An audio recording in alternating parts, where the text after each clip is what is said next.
Je m'appelle Carlos, je travaille dans la climatisation. Au début, la climatisation, on y tombe un peu par hasard, hein, puisque c'est pas un métier dont on rêve quand on est enfant.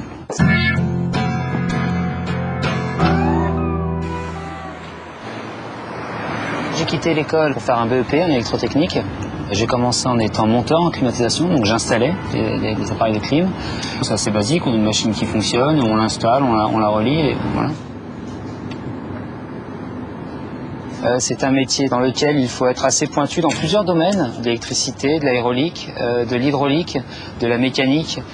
J'avais besoin d'entrer plus dans le détail de l'appareil et du coup je pense qu'il valait mieux s'orienter en dépannage. Pourquoi ? Écoutez, il est 9h50, j'arrive dans 10 minutes. Ok, ça marche ? Très bien. La grosse activité, c'est quand même l'entretien.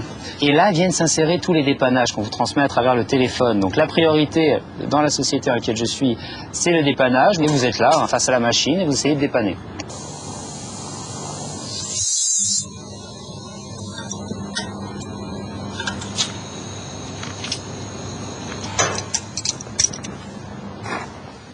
On avait un problème sur une 23 voies qui était bloquée.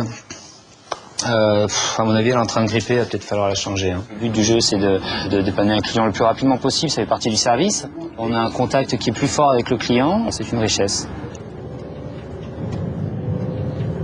Là, on devient important aux yeux du client réellement, c'est lorsqu'il vous appelle parce qu'il a un vrai problème. Alors, ou dans une salle informatique, où là les enjeux sont quand même assez conséquents, ou lorsque il fait extrêmement chaud dehors, et là il vous attend un petit peu comme le sauveur, et si vous repartez et que la machine fonctionne, là vous avez une gratitude énorme du client et il vous oublie pas.